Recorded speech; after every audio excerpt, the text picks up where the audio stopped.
we're thrilled to be here. And it was great to have the chamber here earlier today as well. We give them a tour and a little insight into what we're doing. And a big thank you to Diana.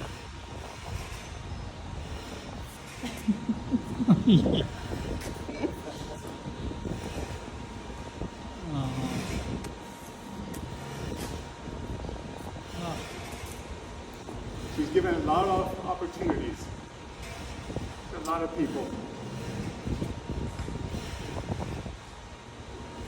She's changed a lot of lives. So thank you. Thank you.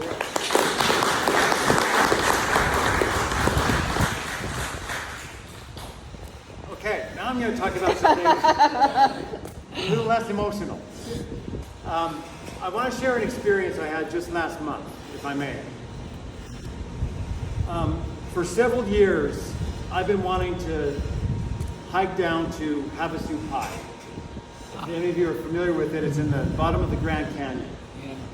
And the Grand Canyon is hot, desolate, but this is there's an Indian tribe that resides down there, and it's an oasis.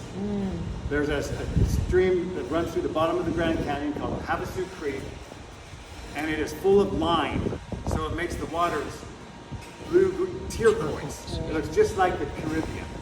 And amazing waterfalls. I've been trying to do this hike for years and years, and just due to personal situation, I wasn't able to do it.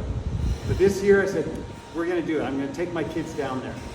So February 1st, the day that the permits were made available, I was online at 8 a.m. Said the permits go really quick, and it's hard to get permits. And I was able to secure a few permits. And then the planning was underway. Because you have to backpack in to have the super high. It's very remote. There's no other way in. You carry all of your stuff, for 3 nights. So we were planning what are we going to take, and one of the big decisions we had to make: how many pairs of shoes do you take, right? So my friend said, only take 2. Take a pair of hiking shoes and a pair of water shoes, because you're going to be hiking through water once you get down there. Okay, so we did a lot of planning and preparation, right? Everyone that was going on the trip. And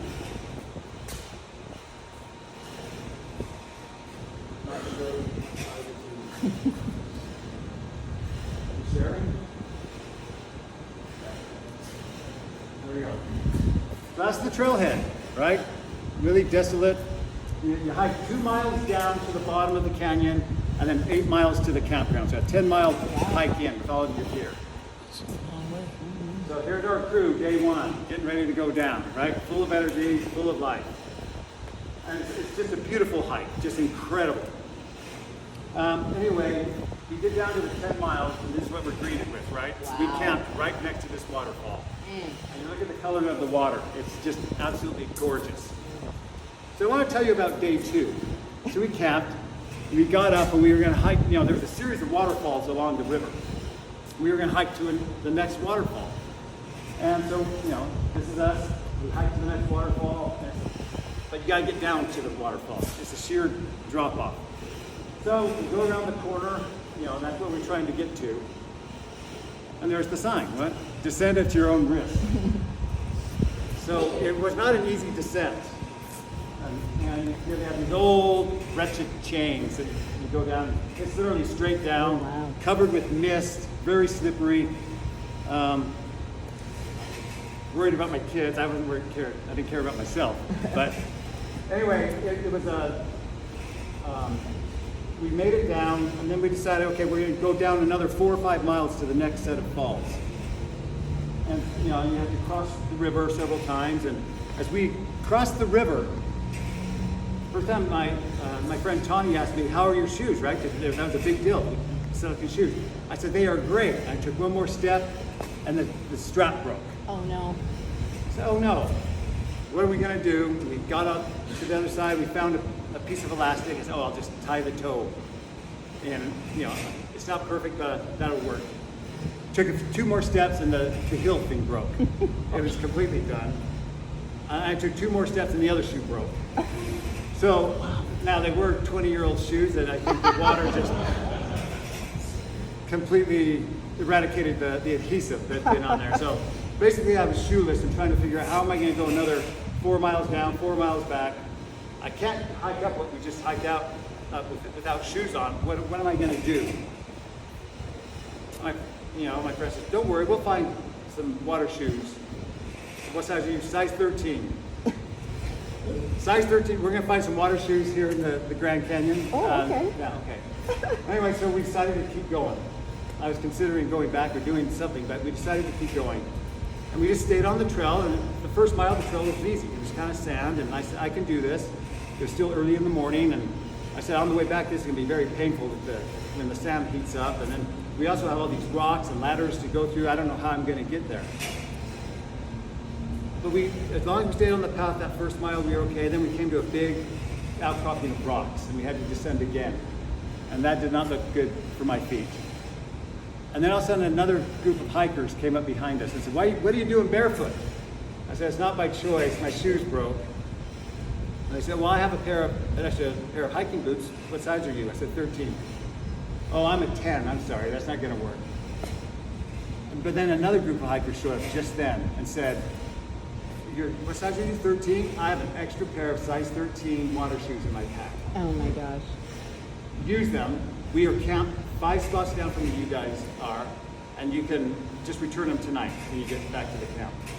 And he just took them out of his backpack, threw them, and they descended like from heaven, right? Like just, a little miracle for us. Anyway, what it did is it enabled us to go down, spend the day with the family. We arrived at our destination, the falls. Oh my gosh. These waterfalls, different pools, swimming in them, just absolutely gorgeous. But only made possible because we had some outside assistance. So as I look at that journey and compare it to what Scratchy Peck has been through, just wanted to, those are the Magic Water shoes, just before I returned them. And look at the hat I'm wearing, Scratchy Peck, right? So even at the bottom of the Grand Canyon, we're well represented. So I want to talk about just four quick things. Number one, we had a plan, right? We spent a lot of time planning.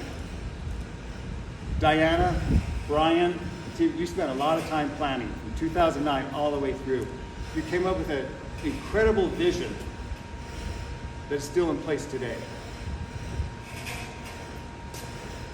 Then, as long as we stayed on our path, we were able to go. We didn't try to veer off. And as long as we as a company have stayed on our path and remained true to our vision, we have been spot on. And we've had obstacles, right? We've broken some water shoes. We've gone through COVID. We've launched innovations where we didn't have pelleting capabilities, but we found a way every single time. And then we finally got to a place. Well, I want to talk about our vision just for a second. Last week, I was in a business leader roundtable with companies from around the country. And they asked, what differentiates you from everyone else? And everyone was kind of struggling, And then with my turn, it was really easy because we have these brand uniques, which is our vision wrapped up. Nourish to flourish. These bodies we have are the most amazing machines ever created. And as we take care of them, amazing things happen. And as we take care of these animals, right, and give them the best nutrition, amazing things happen. And we have never compromised the quality of our food. And that's why, it may be a little more expensive, but when you're flourishing, that makes all the difference. Going beyond organic. We're not just organic, we go well beyond that. We've already partnered with farmers here in Nebraska that are practicing regenerative agriculture practices. Right? We have a farmer down in Archer, Nebraska, I believe, down in Dorchester, right? They're growing yellow peas for us, and they're doing crop rotations, all that sort of thing. Really cool to see that happening right here, and the fact that we are having an impact on that. Which brings me to our last brand unique collective leadership. We are all about making a change. A couple Arbor Days ago, we planted 10,000 trees. That made a change. That made a difference. How many days of service have we been a part of? You employees in Burlington, here, you've made a difference with our food drives, food banks, the way we support these farmers, we're making a difference, and we will continue to make a difference. So just going back to this, we have a plan and we execute it, and that's what's paved the way from a garage to this second facility here in South Sioux City. And then when we come up to these Rockies, we need to engage with the right partners. And every step along the way, we found the right partners. And this is no exception. I mean, this was not possible unless we had partners like Rock Island. So Brian, Ben, thank you. Old Second Bank, Alan and Peter, thank you.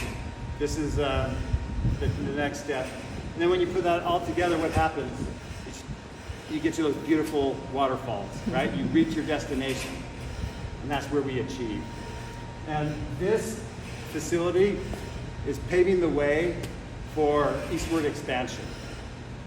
Just yesterday, one of our salespeople received a call from a large 70-unit chain here in the Midwest that wants to bring our feed in now that we're here. Next month, Haley, Dan, and I are going out to the East Coast to participate in our first ever trade show back in the New York City metro area between New York and Philadelphia because of this. This facility is absolutely instrumental in that, and we will continue to grow and expand and employ more people here in the Midwest, and once again, achieve our goals, but also contribute greatly to the community. We believe in community contribution. So, in closing, I just want to thank everyone for helping us plan, execute, engage, and achieve. And we're on our way to doing great things here with our new partnership with South Sioux City. I'm now going to share a quick video that our team put together when they were out here last month. About 3-4 minutes long, and then we'd like to have the team come up here and we'll do a ribbon cutting, okay?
putting that together.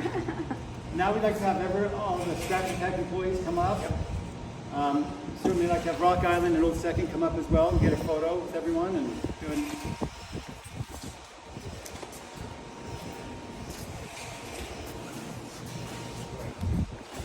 photo.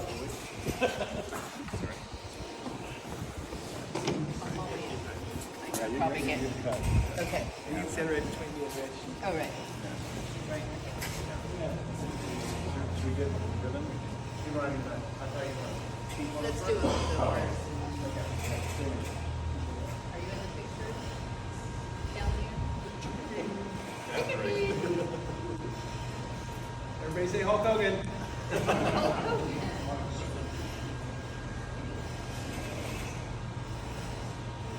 All right. Okay. I'll have Diana card. Well, I did the last one. Well, All right. I'm really good at it. I am really good at it. Really? you have to practice. I've None had, of us would be it's here so if it wasn't heavy. for you. Okay. Count me down. 3, 2, 1. Okay, let's try that. Review. Give me a little. Oh, yeah. Okay. All right, let's try that again. 3, 2, 1. Meow.